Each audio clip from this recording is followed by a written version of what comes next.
Aku menemukan amplop itu di depan pintu asrama saat matahari baru naik setengah, ketika udara asing kota ini masih bermakna dingin dan wangi roti panggang dari lantai bawah naik seperti kenangan yang tidak diundang. Kertasnya tebal, krem pucat, ada angka kecil ditulis tinta hitam di sudut kiri. Satu hanya itu. Tidak ada nama, tidak ada alamat, tidak ada salam. Aku menatapnya lama, menghitung napas agar tidak pecah seperti cermin.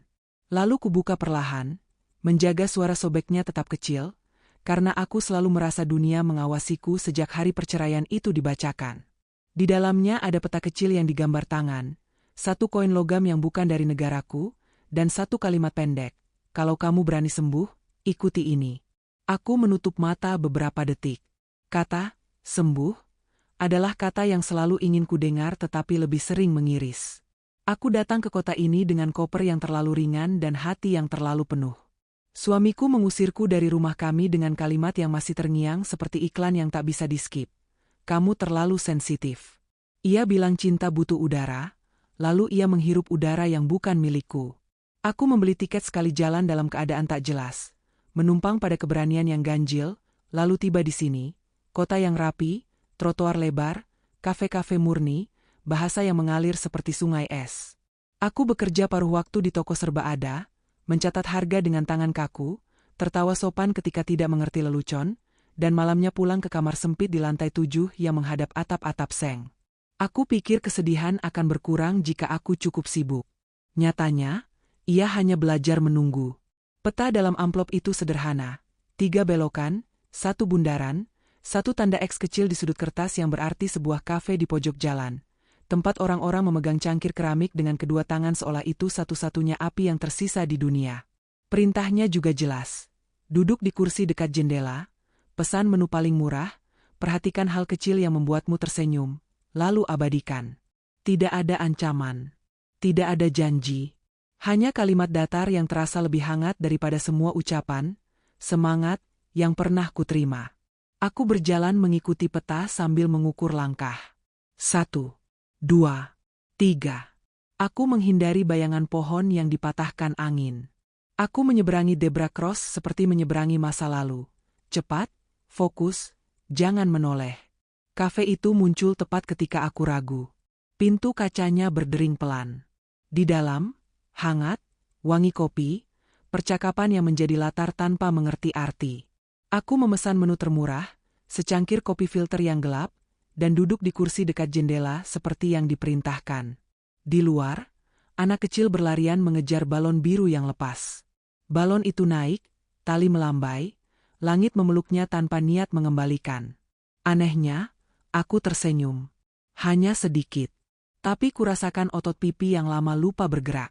Kupotret pantulan diriku di kaca, bukan anak kecil, bukan balon. Hanya garis wajah yang belum berani menua, dan cangkir yang menguap seperti napas. Saat aku menurunkan ponsel, pelayan mendekat dan menaruh nota kecil. Di bagian bawah ada kode persegi yang kurasa bukan bagian dari sistem kasir. Aku memindainya tanpa ekspektasi. Terdengar suara rekaman yang jernih namun menjaga jarak. "Selamat, kamu lulus tantangan pertama. Tidak perlu membalas. Lanjutkan hari seperti biasa. Amplop berikutnya akan menemukanmu." Aku mematung. Bagian dari diriku ingin marah karena dijadikan permainan. Bagian yang lain, bagian yang diam-diam ingin ada yang mengurusku tanpa harus memohon, merasa lega. Aku memutar cangkir seperempat lingkaran, melihat noda kopi seperti peta baru, lalu kuhabiskan setengahnya dalam 3 teguk. Sensasi pahitnya membangunkanku lebih baik daripada alarm. Kupikir, mungkin ini ulah teman sekamarku, Maya, yang suka merapikan masalah orang lain seperti merapikan lemari. Tapi Maya tidak tahu jadwalku pagi ini, dan ia tidak punya akses ke ketidakjelasan yang halus seperti ini. Ini terasa seperti kerjaan seseorang yang sudah lama mengamati, tetapi tidak ingin melukai. Aku meninggalkan kafe saat awan mulai membuka lampu putihnya. Di trotoar, angin mengangkat ujung mantelku seperti halaman buku. Aku menahan dorongan untuk menoleh ke arah kamera CCTV di sudut bangunan. Aku menolak paranoid yang terlatih. Aku memutuskan percaya pada satu hal kecil hari ini, bahwa tidak semua orang yang menatapmu ingin melihatmu jatuh. Kadang mereka hanya memastikan kamu masih berjalan. Di toko, Shift siang berjalan seperti biasa. Aku menyusun kaleng sup dalam piramida kecil, menempelkan harga diskon, dan menatap arloji dinding seperti menatap ombak yang tidak pernah benar-benar sampai ke pantai. Seorang ibu bertanya di mana rak susu bebas laktosa. Aku menunjuk dengan senyum yang kupelajari dari brosur pelatihan. Di sela itu, aku memeriksa ponsel. Tidak ada pesan dari nomor asing. Tidak ada notifikasi baru. Hanya grup keluarga yang ribut soal resep. Aku membalas dengan emotikon yang aman. Aku tidak ingin menjelaskan tentang amplop. Aku bahkan belum menjelaskan pada diriku sendiri. Amplop kedua muncul saat aku menurunkan tabir kamar di malam hari. Aku menemukannya terselip di bawah pintu seperti napas yang menyelinap. Angkanya 2. Hanya angka. Di dalamnya ada selembar kertas kecil dengan tulisan, "Ucapkan terima kasih pada dirimu di cermin umum. Bukan di kamar. Bukan sendirian. Ucapkan pelan, tapi nyata. Lalu teruskan hidup seperti biasa." Aku tertawa tanpa suara. Ini konyol. Ini ringan. Ini menuntut keberanian dari jenis yang tidak pernah kumiliki. Mengucap terima kasih pada diriku sendiri, di cermin umum, ketika orang lain bisa melihat, aku membayangkan diriku di toilet stasiun, lampu neon yang dingin, jejak air di lantai, wajah-wajah terburu-buru lewat. Aku membayangkan kalimat yang sederhana, "Terima kasih sudah bertahan." Bibirku kaku hanya untuk membayangkan. Tapi sesuatu di dadaku setuju. Malam itu aku tidak bisa tidur cepat. Aku memutar ulang hari ini seperti film pendek. Ada amplop. Ada kafe. Ada balon biru. Ada suara yang tidak mengancam. Ada tugasku besok. Di antara lapisan-lapisan itu, ada jeda yang jarang. Jeda ketika aku tidak menilai diriku, tidak menawar nasib, tidak mengajukan banding pada masa lalu. Hanya menunggu amplop berikutnya seperti menunggu pagi yang pasti datang. Aku tidak tahu siapa yang memulai semua ini, dan untuk apa. Tapi satu hal terasa baru, ada ritme yang mengundangku menari, walau langkahku masih berat. Sebelum menutup mata, aku menulis satu kalimat di catatan ponsel. Kalimat yang selama ini kuanggap terlalu klise untuk diucapkan. Aku menulisnya tanpa tanggal, tanpa tanda tangan, supaya tidak mudah kusangsikan besok. Begini bunyinya, "Kalau kamu berani sembuh, ikut aku." Aku tidak tahu apakah kalimat itu ditujukan untuk diriku, untuk seseorang di luar sana, atau untuk versi masa depan yang belum jadi. Aku hanya tahu aku menulisnya. Dan untuk pertama kalinya sejak hari pengadilan itu, aku merasa memegang sesuatu, meski kecil, meski rapuh. Sesuatu yang mungkin bernama awal. Subscribe itu gratis, dan komen bagaimana perasaanmu hari ini. Jika sudah, mari kita lanjutkan cerita ini. Aku memilih cermin yang tidak romantis untuk tantangan kedua. Toilet stasiun bawah tanah yang selalu berisik, lampu neon yang membuat kulit tampak asing, derit pintu yang menolak dilumasi.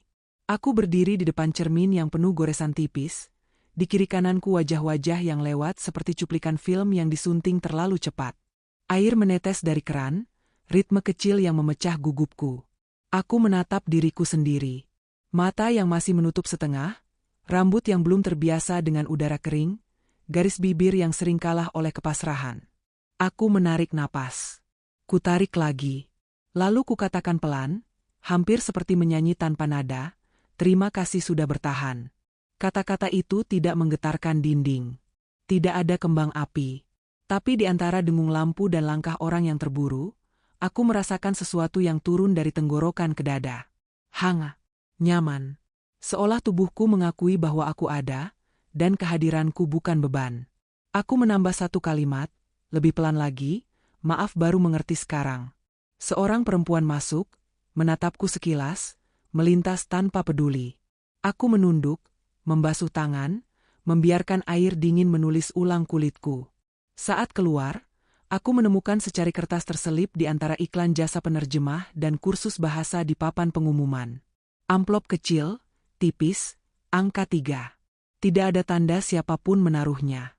Dunia terasa berkolusi dengan seseorang yang tidak ingin disebut. Isi amplop ketiga sederhana, "Kembalikan barang yang bukan milikmu kepada pemiliknya hari ini. Tidak perlu hebat. Cukup jujur."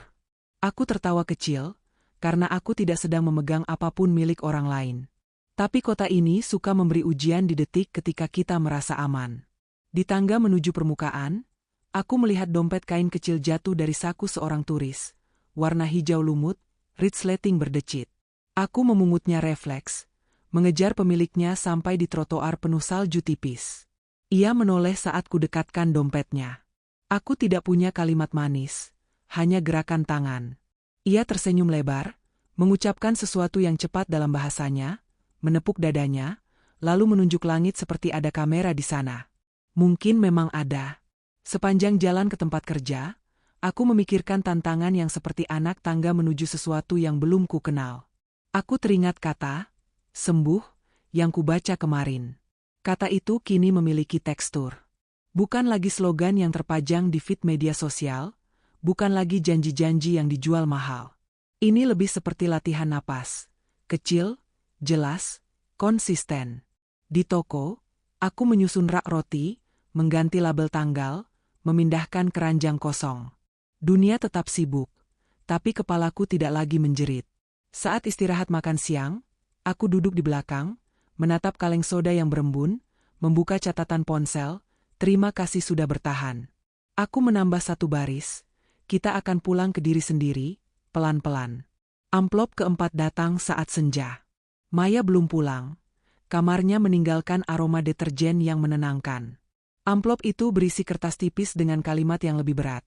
Tulis surat untuk hari ketika kau tahu dia selingkuh. Bacalah sampai habis, lalu bakar. Aku duduk di lantai, bersandar pada kasur yang tak rapi, menatap tumpukan buku yang belum selesai kubaca. Tangan kiriku sedikit gemetar. Aku mengambil kertas kosong, membuka memori yang selama ini kukunci seperti gudang yang retaknya selalu kutambal dengan alasan. Aku menulis dari awal, hari ketika pesan masuk jam 2 pagi, namanya muncul di layar, kata-kata yang terlalu mesra untuk siapapun selain aku. Aku menulis tentang caraku menunggu penjelasan yang tidak pernah tulus, tentang suaraku yang mengecil setiap kali ia berkata, kamu terlalu sensitif. Aku menulis tentang makan malam terakhir sebelum aku pergi, piring yang tetap bersih karena tidak ada nafsu, air yang tidak kupinum karena takut menambah berat di perut yang sudah penuh dengan batu. Kalimat-kalimat itu jatuh seperti hujan yang sudah tertunda. Aku membaca keras-keras, pelan, memastikan setiap kata menyentuh telingaku sendiri. Tidak ada amarah meledak, hanya kesedihan yang matang. Lalu aku mengambil mangkuk logam di dapur, menaruh kertas di dalamnya, menyalakan korek. Api kecil meraba sudut kertas, menguningkannya, menggulungnya jadi tepi rapuh, lalu menelannya. Asap tipis naik, membawa sesuatu yang tak bisa dinamai. Aku membuka jendela sedikit, udara dingin masuk, menukar aroma kertas terbakar dengan bau malam yang jujur. Aku menunggu sampai abu mendingin, lalu kupencet jadi serpih yang lebih kecil. Di dasar mangkuk, tinggal serbuk labu yang tidak bisa melukai lagi. Ketika menutup jendela, aku melihat pantulan diriku sekali lagi. Kali ini wajahnya tidak setegang tadi pagi. Masih sama, tapi juga tidak. Aku menyalakan ponsel, tidak ada notifikasi. Aku mengubah strategi, bukan menunggu pesan. Aku menengok ke lorong, memastikan tidak ada orang. Kubuka pintu kamar, menunduk, berharap. Tidak ada amplop. Aku tersenyum karena kenyataan menolak drama.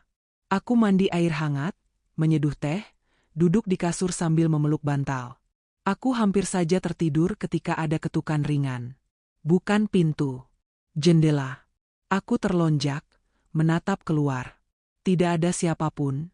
Tapi di ambang jendela, di sisi dalam, ada sesuatu yang tergeletak rapi. Kartu pos foto kota ini saat musim panas. Langit bersih, sepeda bersandar pada pagar, anak-anak bersepatu roda. Di baliknya, angka 5, dan peta kecil ke sebuah galeri yang belum pernah kudengar. Aku mengetik nama galeri itu di ponsel. Tidak populer. Ulasan sedikit, tapi semuanya menyebut, instalasi foto yang terasa seperti mengintip memori sendiri. Jam bukanya ditulis tangan. Aku memutuskan pergi besok setelah shift pagi. Malam itu, mataku memastikan semua kunci aman. Telingaku meramu bunyi, kulkas berdengung, lalu diam, lalu dengung lagi. Di sela-selanya, perasaanku seperti garis grafik yang menurun pelan, bukan zigzag tajam. Aku mengucapkan selamat malam pada diri sendiri, tanpa suara, hanya gerakan bibir. Tidur menghampiri seperti selimut berat yang menenangkan. Pagi berikutnya, udara lebih sibuk dari biasanya. Langit menahan salju seperti menahan tangis di depan umum. Di toko, ada promosi besar, pelanggan datang seperti ombak. Waktu bergerak lebih cepat, aku tidak sempat memikirkan galeri. Tapi di kasir terakhir sebelum selesai, seorang pria tua mengulurkan uang kertas dengan tangan bergetar, matanya mencari-cari kalimat yang tepat. Aku menyapanya dengan bahasa campur, ia tertawa kecil, menyerahkan uang kembalian yang seharusnya kuterima. Ia terlalu banyak memberi. Aku mengembalikan selisih itu, menutup telapak tangannya dengan kedua tanganku. Cukup. Ia menatapku lama, mengangguk, lalu berjalan pelan. Kejujuran kecil kembali menjadi batu loncatan yang anehnya empuk. Ketika jam kerjaku selesai, aku bergegas menuju alamat di kartu pos. Gang sempit, pintu besi tua, lonceng kecil yang berdering malas. Di dalam, sunyi yang bukan kosong. Lantai kayu berderit pelan, lampu sorot menyisir dinding. Aku berjalan dari satu instalasi ke instalasi lain. Bingkai kaca dengan potongan tiket bioskop, peta kota yang ditandai benang merah, foto-foto candid orang asing yang tersenyum terlalu cepat. Aku merasa seperti menatap peti harta yang meminjam bentuk keseharian. Di dinding paling ujung, ada papan kayu dengan tulisan tangan, "Rerangka Hati." Aku mendekat. Serangkaian foto disusun berurutan. Cermin stasiun, tidak ada wajah, hanya lampu neon dan tetes air, trotoar dengan jejak sepatu dan dompet kain hijau lumut, cangkir kopi di jendela, uap tipis menulis huruf yang tak terbaca. Lalu, di pojok kanan bawah, satu foto yang membuat kakiku berhenti. Aku mengenali mantelku. Aku mengenali posisi tanganku di cangkir. Aku mengenali sesuatu yang lebih halus, cara pundakku sedikit miring saat aku menatap kaca. Foto itu diambil dari luar, dari sudut yang hanya mungkin jika seseorang sudah menungguku di sana. Di sisi foto, ada catatan kecil ditempel seperti bisikan. Jika kamu sudah sampai di sini, kamu boleh marah. Atau kamu boleh lanjut. Keduanya benar.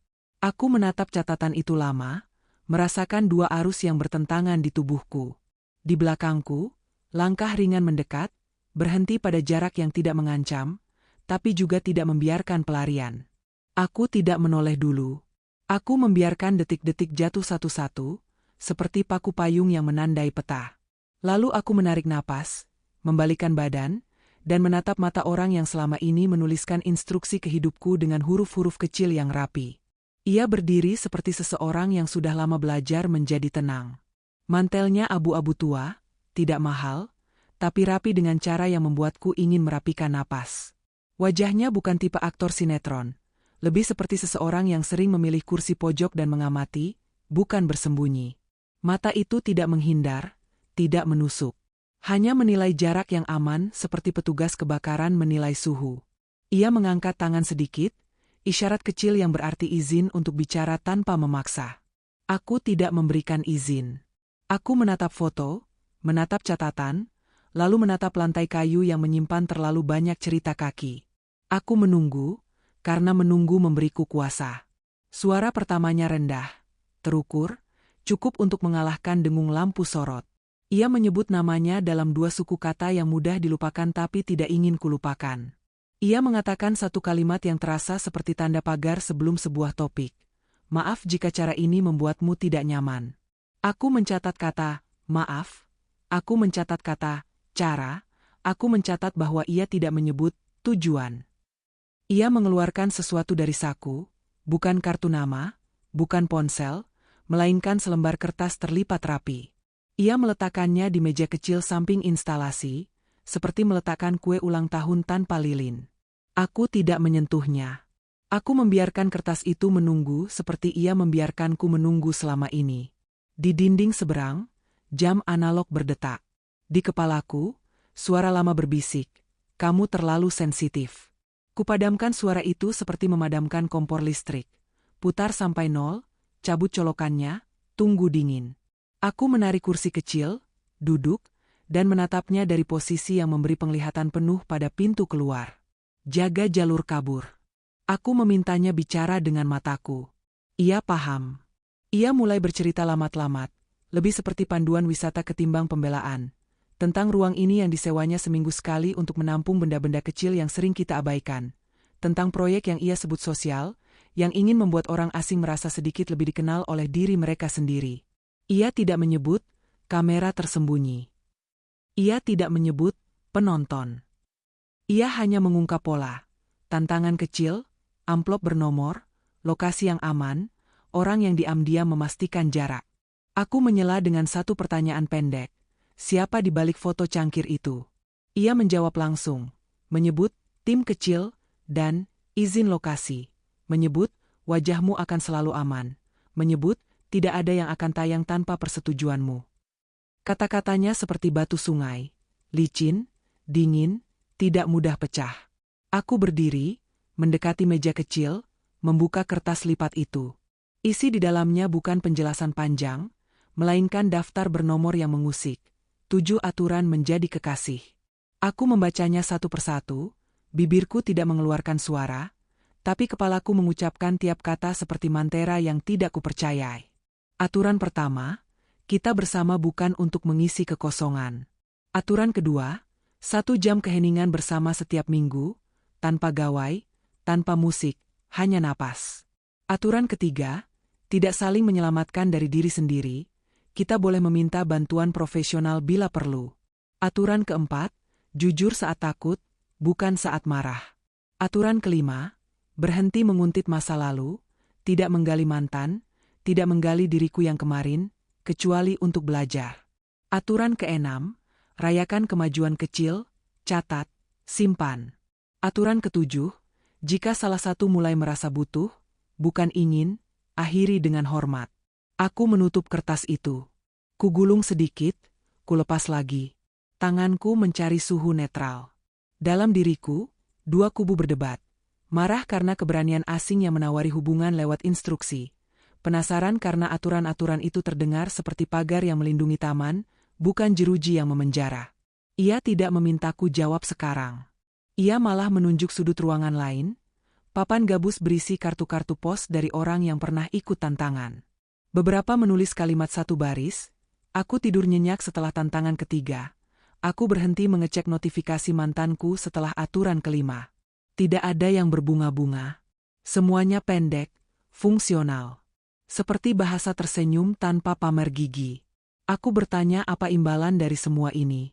Kata, hadiah, menari di bibirku, tapi tidak melompat. Ia menarik napas, menjawab tanpa formalitas. Imbalannya sejarah baru. Dan jika kau mau, aku menawarkan diriku, bukan sebagai pelindung, bukan sebagai penyelamat, tapi sebagai orang yang berjalan di trotoar yang sama, dengan jarak yang sehat. Tawaran itu duduk di antara kami seperti kursi kosong yang siap diduduki atau ditaruh kembali ke gudang. Aku rasakan bahuku tegang, rahangku mengunci, lalu mengendur. Aku memikirkan perjalanan jauh, koper ringan, hari-hari yang digosok sepi sampai licin. Aku memikirkan pria yang dulu menyebutku terlalu sensitif. Aku memikirkan sensitif yang hari ini menyelamatkanku dari palsu. Aku menatap jam dinding. Waktu bergerak, tidak menunggu babak ini selesai. Di luar, langit memucat. Di dalam, lampu sorot menambah kuning pada kayu. Aku berkata pelan, kalimat pertama yang kuberi padanya, bahwa aku butuh ruang untuk marah. Ia mengangguk seperti menerima kiriman paket yang sudah diprediksi. Ia merogoh saku lain, mengeluarkan amplop dengan angka 6. Amplop itu ia letakkan di tepi meja, tidak mendorongkannya padaku, tidak menariknya kembali. Ia mengatakan satu kalimat singkat, lanjutkan tantangan terakhir, lalu pilih sendiri ujung ceritamu. Aku mengangguk tanpa janji, tanpa senyum. Aku mengambil amplop itu, menyelipkannya ke dalam mantel, dan memilih keluar sebelum apapun sempat terlihat manis. Di trotoar, udara menggigit. Suara mobil seperti arus listrik rendah. Aku berjalan sambil menghitung langkah supaya tubuhku merasa berguna. Setiba di kamar, aku menutup pintu, duduk di lantai, membuka amplop ke-6 dengan jari yang masih menyimpan dingin. Di dalamnya ada kunci kecil dengan gantungan logam bertuliskan angka 27. Dan secari kertas, loker stasiun timur, rak bawah, pukul 19. Bawa apapun yang ingin kau tinggalkan. Kembalilah tanpa beban. Teks pendek, jam yang tepat, niat yang jelas. Aku menatap jam ponsel. Masih ada 2 jam. Aku menatap rak buku, laci, kotak sepatu. Barang apa yang selama ini kupeluk padahal menyakitkan? Aku mengeluarkan sebuah syal pemberian masa lalu. Wolnya lembut, warnanya netral, aromanya sudah jadi milikku. Tetapi setiap ujungnya menyimpan ulang tayang yang tak perlu. Aku menaruhnya di tas. Aku mengambil fotokopi putusan pengadilan yang entah kenapa masih kusimpan di map plastik bening. Aku menambahkannya. Aku ragu pada cincin murah yang kubeli sendiri untuk pura-pura kuat. Kubatalkan, biarkan ia menjadi pengingat bahwa kekuatan bisa dibeli kecil-kecil. Aku menambah buku catatan yang isinya hanya daftar keburukan diriku. Buku itu berat karena kebiasaan. Aku masukkan juga. Menjelang pukul 7, aku berdiri di depan deretan loker. Stasiun timur lebih dingin dari barat, entah mengapa. Aku memasukkan kunci ke nomor 27. Bunyi kliknya jernih, mempersilakan. Di dalam, kosong. Ruang kecil yang terasa lebih luas daripada kamarku. Aku menaruh syal, map, dan buku catatan. Kututup pintu, memutar kunci, menahannya sejenak, seperti memegang tangan seseorang sebelum dilepas. Aku memotret nomor loker, bukan untuk kembali, tapi untuk mengingat wajah pintu yang menutup bab. Saat berbalik, aku melihat diriku di kaca tipis, berganda bersama arus orang. Wajah itu tidak lebih cantik, tidak lebih bahagia, hanya lebih sederhana. Dalam saku, ponselku bergetar. Bukan pesan dari nomor asing, bukan catatan suara. Hanya pengingat jam biasa yang kubuat sendiri setiap malam, minum air, tidur cukup. Aku tersenyum kecil pada diriku yang pernah mempersiapkan perawatan paling dasar. Langkahku menuju permukaan terasa baru. Di atas, langit menurunkan salju pertama hari itu, butiran kecil, ragu, tapi nyata. Aku pulang tanpa syal, tanpa map, tanpa satu buku yang terlalu rajin menyakitiku. Di ambang pintu, aku menemukan amplop tipis lain tergeletak seperti garis bawah pada kalimat yang belum selesai. Angka 7. Kertas seberat keputusan. Amplop ke-7 terasa lebih tipis daripada yang lain, seolah hanya berisi bayangan. Aku membukanya di tepi ranjang, napas masih menyisakan dingin dari salju. Di dalamnya ada selembar kertas dengan tulisan bersih, 1 baris alamat, 1 waktu, dan 1 petunjuk kecil yang seperti rahasia terkunci. Perpustakaan kota, rak psikologi populer, deret KM, buku sampul abu-abu tanpa judul di punggung, cek bagian belakang. Tidak ada embel-embel motivasi. Tidak ada janji kata, selesai. Hanya koordinat yang tenang. Aku menutup mata sebentar, membiarkan detak jantung menyamakan ritme dengan huruf-huruf itu, lalu bersiap pergi. Perpustakaan kota menyambut seperti katedral yang memilih bisik ketimbang khotbah. Lantai karpet meredam langkah, rak buku berdiri seperti pepohonan yang sabar. Aku mengikuti tanda panah ke bagian psikologi populer. Deret KM menunggu dengan punggung-punggung buku yang kompak, warna-warnanya kusam namun akrab. Aku menemukan 1 sampul abu-abu tanpa judul di punggung, kertasnya agak aus, seolah sering disentuh tapi jarang dipinjam. Kutarik perlahan. Di belakang sampul, tersembunyi amplop kecil transparan yang menempel rapi. Di dalamnya, sebuah flash drive hitam mungil, tak berlabel. Ada catatan kertas tipis. Baca hanya jika siap melihat dirimu dari luar. Aku menghela napas, merasakan rasa takut kecil yang justru membuatku ingin melangkah.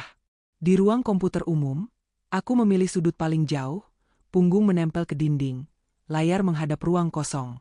Aku colok flash drive itu. Folder muncul dengan nama yang dingin tapi intim, The Social Letter, Draft Episode 14.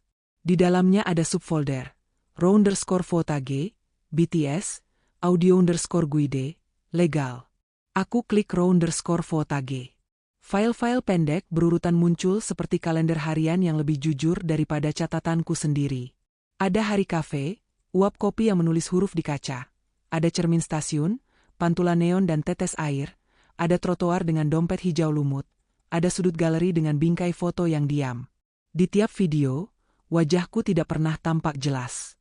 Framingnya selalu menjaga jarak, menghormati anonimku. Aku menonton 3 klip pertama tanpa suara, membiarkan mataku menguji intensi. Tidak ada zoom brutal, tidak ada lompatan yang memojokkan. Kamera seperti rekan seperjalanan yang tahu batas. Aku beralih ke folder audio_guide. Ada file bernama narator_tempwaf. Aku klik. Suara itu muncul. Sama seperti rekaman pendek yang dulu mengucapkan selamat, tapi kini lebih panjang, memberi konteks. Ia menjelaskan konsep proyek, menulis surat sosial untuk satu orang yang patah, memberinya rute kecil untuk pulang, merekam prosesnya bukan sebagai tontonan, tapi sebagai catatan yang bisa dipilih sendiri nasibnya. Suara itu menyebut sebuah aturan yang tak pernah kutahu, episode tidak ditayangkan jika subjek mengatakan tidak. Episode juga boleh diambil alih subjek jika ia ingin menceritakan dengan bahasanya, tanpa wajah, tanpa identitas yang bisa dilacak. Aku menghentikan audio di titik itu. Hening di ruangan kembali terdengar. Keyboard jauh, batuk ditahan, halaman buku dibalik. Folder BTS berisi foto-foto tim kecil yang bekerja seperti bayangan yang sopan. Seseorang memeriksa izin lokasi, seseorang menandai zona privasi, seseorang menempel post-it di peta kota. Ada satu foto seorang perempuan dengan headphones, tertawa kecil sambil memegang clipboard. Di catatan metadata tertulis, memastikan jarak aman.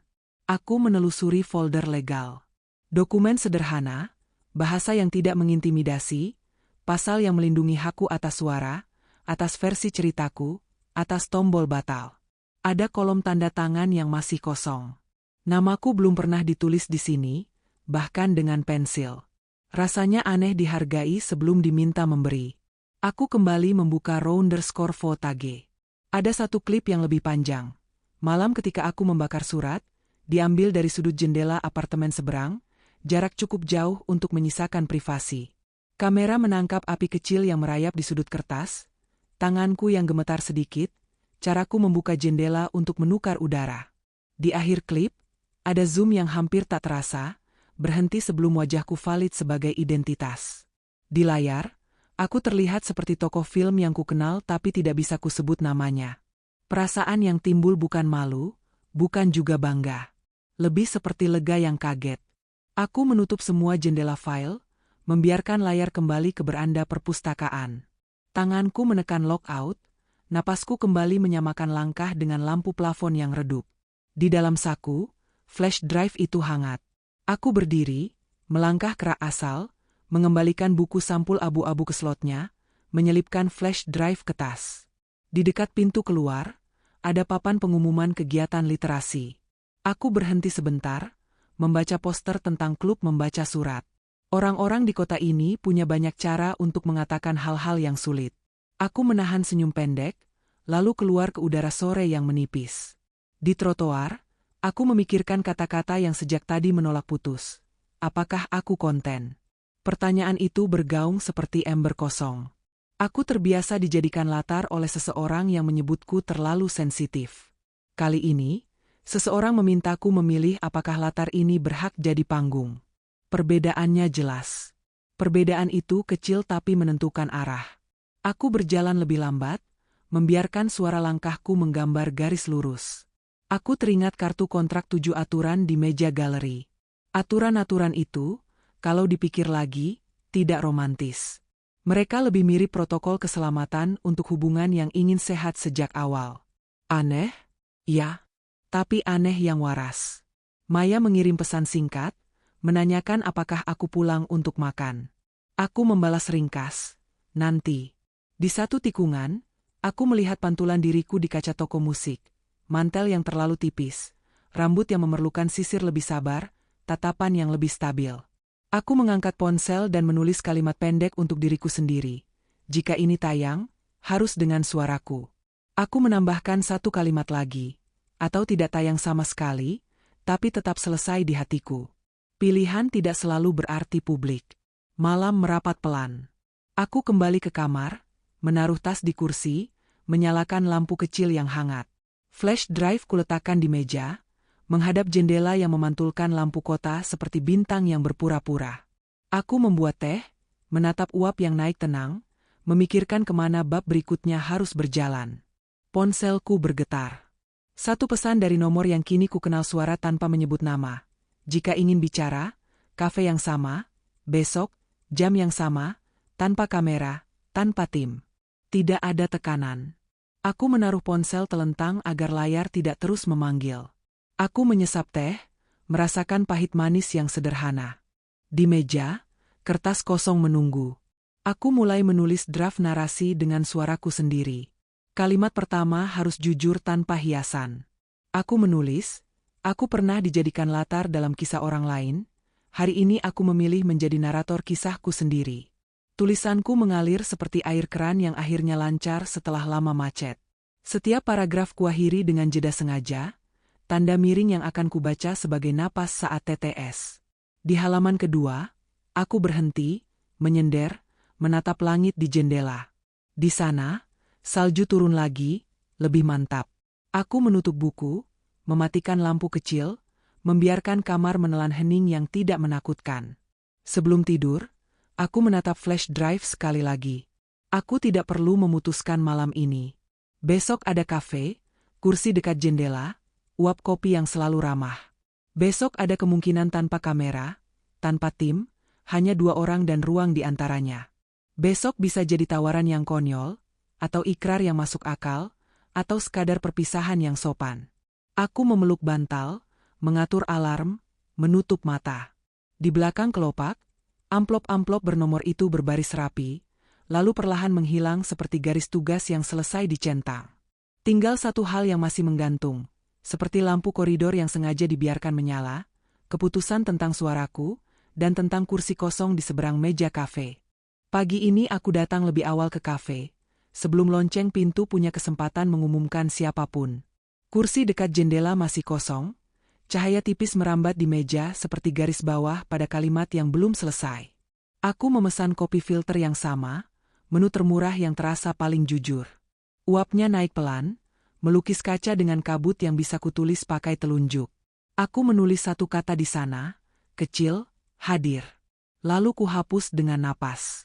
Aku tidak ingin memberi tanda pada hal-hal yang baru belajar berjalan.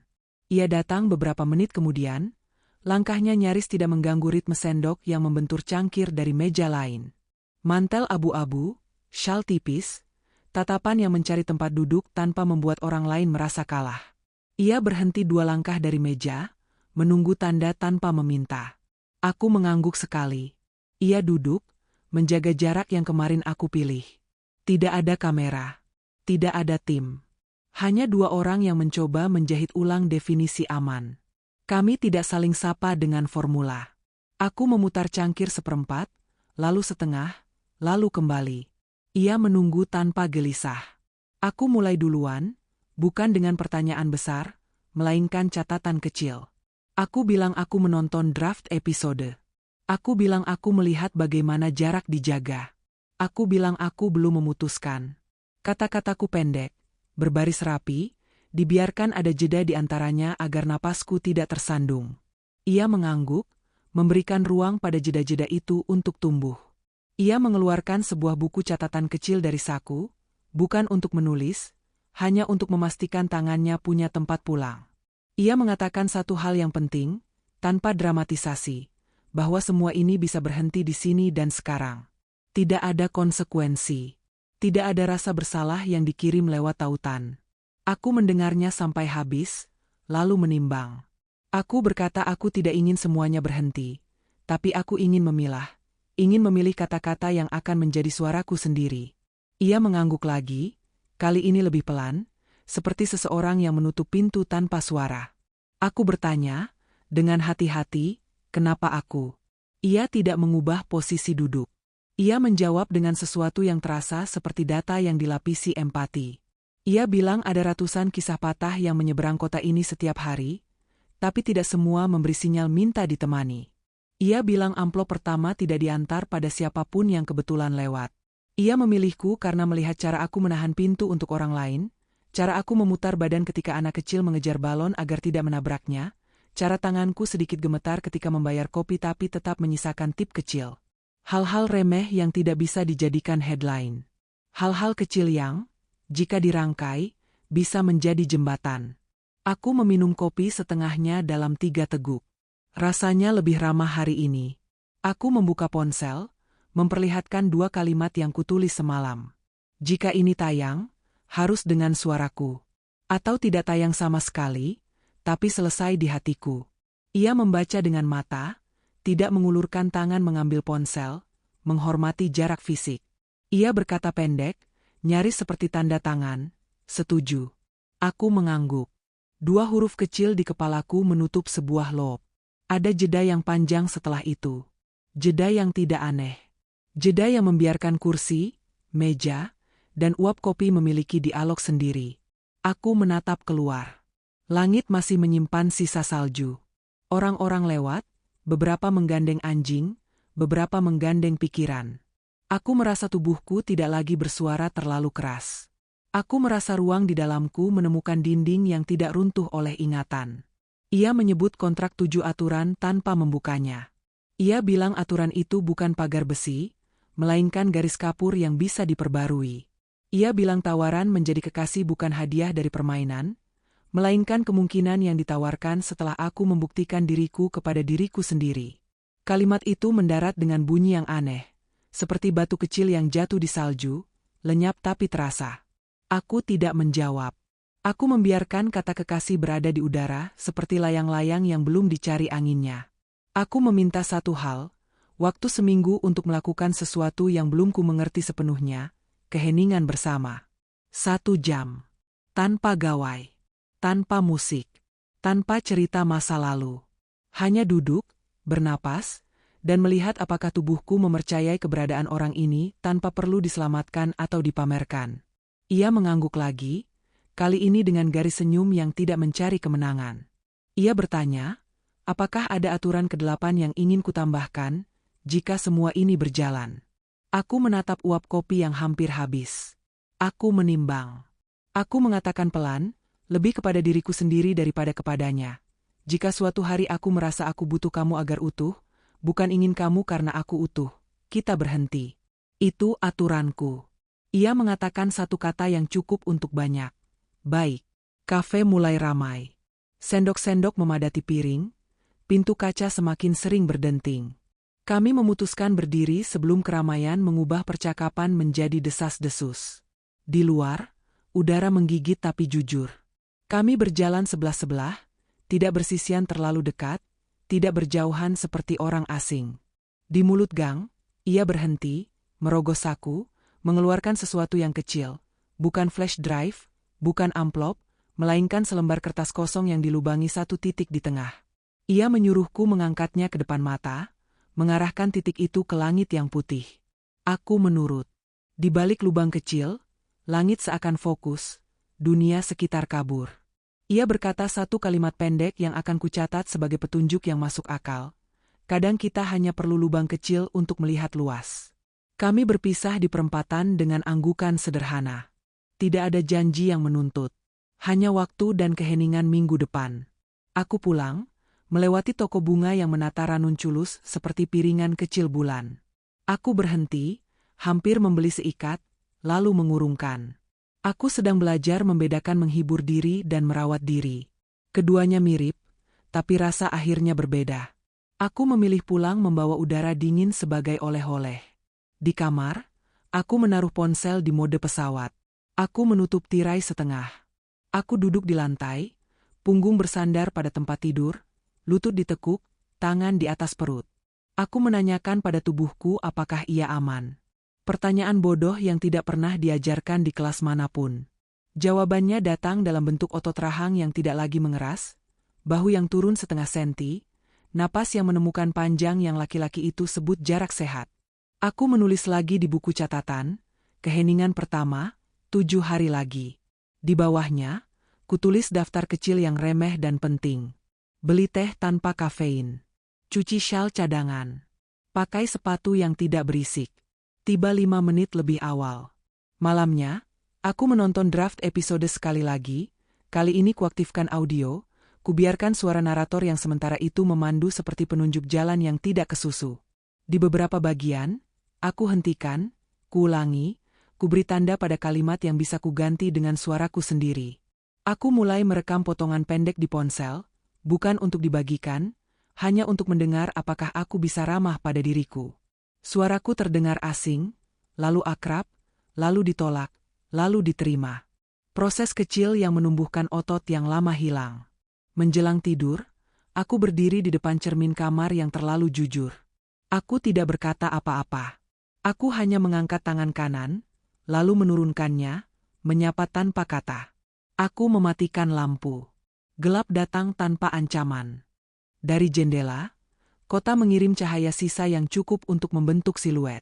Di tengah kegelapan itu, aku teringat lubang kecil di kertas yang membuat langit jadi fokus. Mungkin ini caraku melihat hari-hari ke depan. Tidak memaksa melihat semua, cukup mengintip luas lewat celah yang kupilih sendiri.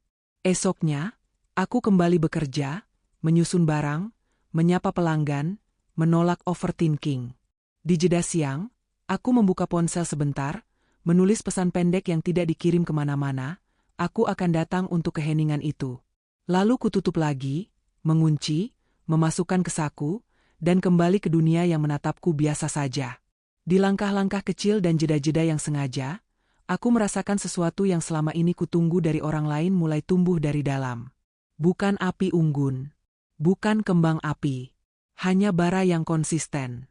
Cukup untuk menunggu minggu depan, cukup untuk menyentuh kursi kosong itu dengan tenang, cukup untuk mungkin mengucapkan ya, atau tidak, tanpa meminta maaf pada siapapun. Seminggu berjalan seperti jembatan kayu yang kuketuk setiap hari untuk memastikan kuat. Aku menandai kalender kecil di kulkas. 7 kotak, 7 tanda silang, 7 catatan singkat tentang detak yang lebih stabil. Aku meminimalkan gangguan, mematikan notifikasi, menunda gosip, memilih musik instrumental yang diam. Di antara pekerjaan dan tidur, aku merapikan ruang dalam kepalaku seperti merapikan laci, sortir yang perlu, singkirkan yang melukai, simpan yang menguatkan. Hari ke-7 tiba tanpa fanfare. Hanya udara dingin yang jujur dan jam tangan yang tidak pernah berbohong. Aku datang 5 menit lebih awal ke kafe. Kursi dekat jendela masih setia. Aku meletakkan ponsel di mode pesawat, memasukkannya ke tas, menutup resleting. Di meja, hanya ada cangkir kosong, tisu, dan diriku. Keheningan dimulai bahkan sebelum ia duduk. Ketika ia muncul, ia hanya mengangkat tangan pendek, lalu duduk tanpa suara. Tidak ada teks pembuka. Tidak ada anggukan berlebihan. Kami menatap keluar jendela, bukan satu sama lain. Suara dunia menurun seperti lampu diredupkan. Sendok yang membentur cangkir dari meja lain jadi metronom. Napas kami menjadi instrumen utama. Menit 5, aku memperhatikan jemariku yang cenderung ingin mengetuk meja lalu kutahan. Aku biarkan telapak menghangatkan sisi cangkir. Menit 10, aku sadar bahuku turun sedikit, leher tidak lagi seperti tiang listrik. Menit 15, mataku memotret hal-hal kecil, goresan di kaca, benang pada lengan mantelnya, tulisan menu hari ini dengan kapur yang sedikit miring. Menit 20, aku mencoba menilai apakah ada bagian tubuhku yang berteriak minta kabur. Tidak ada. Hanya sisa refleks yang mencoba berceloteh, cepat lelah, lalu diam. Menit 25, kami bergeser sinkron tanpa latihan, mencari posisi duduk yang tidak memaksa. Menit 30, aku menoleh sebentar. Ia melihatku sebentar. Tidak ada yang meningkatkan volume. Kedua pandang itu saling menyapa tanpa upacara, lalu kembali keluar. Menit 35, aku mendengar suara lama yang pernah memanggilku terlalu sensitif. Lalu berlalu seperti reklame yang kebetulan dinyalakan, tidak lagi relevan. Menit 40, aku mendengar suaraku sendiri, bukan sebagai narasi, tapi sebagai keberadaan. Menit 45, aku memikirkan aturan 8 yang kuusulkan, berhenti saat berubah dari ingin menjadi butuh, dan merasakannya kokoh di dadaku seperti sabuk pengaman yang tidak mengikat, hanya menjaga. Menit 50, uap dari cangkir menyusut. Kami menambah air hangat tanpa membahasnya, gerak kecil yang terasa seperti latihan koordinasi.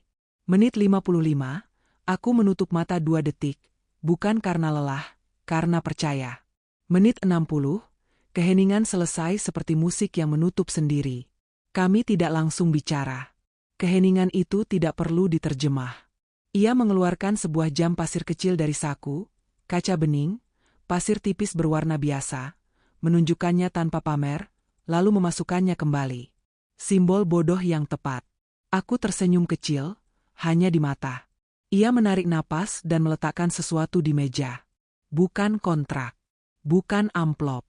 Hanya satu lembar kertas kosong dengan tanggal hari ini di pojok. Tanda tangan kecil di bawah. Ruang bagi suaraku. Aku mengeluarkan pena dari tas, membuat tanda yang sama kecilnya di bawah namanya. Tidak ada huruf-huruf legal. Tidak ada kata, setuju, yang panjang. Hanya 2 coretan sebagai kesan pertama atas bab baru. Setelah itu, barulah kata memilih datang. Aku berkata pelan, memotong-motong kalimat dengan jeda agar tidak jatuh. Aku memilih untuk mencoba. Bukan untuk mengisi kekosongan. Bukan untuk mengalahkan masa lalu. Aku memilih dengan sadar, dengan 8 aturan, dengan jam keheningan yang boleh lebih, boleh kurang, tapi tidak boleh bohong. Bibirku kering. Kata, mencoba, terasa paling adil. Ia mengangguk dan mengulang. Bukan suaraku, melainkan maknanya, mencoba berarti memantau, bukan memaksa. Aku mengangguk. Di situ, kami punya kamus yang sama. Bagian lain dari hariku menunggu, kerja, makan, tidur. Tapi sebelum pergi, aku menyebut satu hal lagi, episode. Aku bilang aku ingin mengunggah. Aku ingin suaraku menjadi pemandu. Aku ingin wajahku tetap kabur. Namaku tetap hilang, tapi pelajaranku terdengar jelas. Ia tidak mengangkat alis, tidak menawar. Ia hanya berkata satu kata yang netral dan hangat sekaligus. Siap. Kata itu seperti tombol yang hanya menyala jika disentuh oleh pemiliknya. Kami keluar kafe dengan ritme yang sudah mengenal satu sama lain 10% lebih baik dari kemarin. Di luar, salju jatuh lebih besar. Dunia memantulkan putih dari semua permukaan. Jalanan seperti halaman kosong yang menunggu kalimat pertama. Kami berjalan menuju studio kecil tempat suara direkam, ruang sewa murah di lantai 2 bangunan tua dengan tangga kayu yang memberitahu setiap langkah. Di dalam, ada 2 kursi, 1 mikrofon, busa peredam yang ditempel seadanya, dan teko air. Ruangan itu tidak mengancam. Ruangan itu fungsional seperti keberanian kecil. Aku duduk, mengenakan headphones yang memeluk telinga tanpa berlebihan. Aku membaca draft narasi yang kususun, bukan seperti membaca, lebih seperti menyebutkan hal-hal yang sudah dipahami tubuhku. Aku pernah dijadikan latar, hari ini aku memilih menjadi narator. Amplop pertama memintaku hadir. Amplop kedua mengajarkanku berterima kasih. Amplop ketiga memulangkan sesuatu yang bukan milikku. Amplop keempat membakarkan kata, cukup, ke dalam abu. Amplop kelima mempertemukanku dengan cermin yang bukan cermin. Amplop keenam memberiku loker untuk meletakkan beban. Amplop ketujuh memberiku pilihan untuk melihat diriku dari luar, lalu masuk kembali dengan suara. Setiap kalimatku beri spasi napas. Setiap jedaku beri niat. Aku menjaga agar tidak terlalu dramatis, tidak terlalu datar. Hanya manusia yang bicara pada manusia.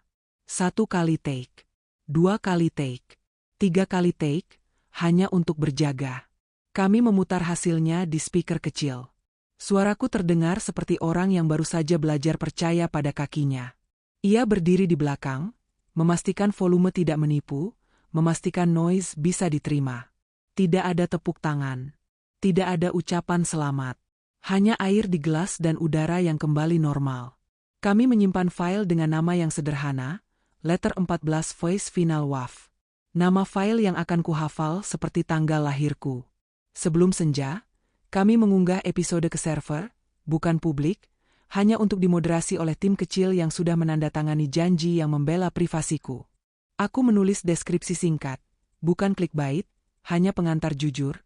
Ini bukan kisah cinta yang berakhir di pelaminan, ini latihan mencintai diri dengan prosedur yang waras. Jika kau sedang patah, boleh ikut duduk diam 1 jam denganku. Aku menambahkan kalimat terakhir yang ingin tetap kusimpan sekaligus kubagikan. Jika suatu hari aku berhenti karena lupa siapa diriku, tolong ingatkan aku untuk berhenti. Kami turun ke jalan ketika langit mulai ungu. Salju menebal di bahu jaket, larut pelan oleh panas tubuh. Di perempatan, kami berhenti. Tidak ada pelukan. Tidak ada pose. Hanya 2 orang yang menatap arah berlawanan lalu kembali bertemu di tengah. Aku mengangkat tangan sebentar, ia membalas. Kami berpisah dengan ritme yang tidak menyisakan drama berlebih, hanya simpulan longgar yang bisa ditarik ketika diperlukan. Di kamar, malam itu, aku membuka jendela sedikit. Dingin masuk dengan sopan. Aku menyalakan TTS di ponsel dan memutar suaraku sendiri sebagai latihan terakhir. Suara itu berjalan di atas rel kalimat yang kubangun dengan telapak, bukan dengan pisau. Aku memejamkan mata, membiarkan suaraku menutup hari. Di antara kata-kata, ada jeda yang sama seperti di kafe, hening yang tidak menakutkan. Hening yang bisa jadi tempat pulang. Besok, episode bisa tayang, bisa juga tidak, tergantung kata hatiku ketika bangun. Besok, kursi dekat jendela tetap ada. Besok, cinta bisa berarti tangan, bisa berarti jarak, bisa berarti dua-duanya. Malam ini, yang kupunya cukup. 8 aturan, 1 jam keheningan, 1 suara yang kuakui milikku. Dan 1 pertanyaan yang sengaja kutinggalkan menggantung di udara seperti lampu koridor yang tidak pernah benar-benar padam.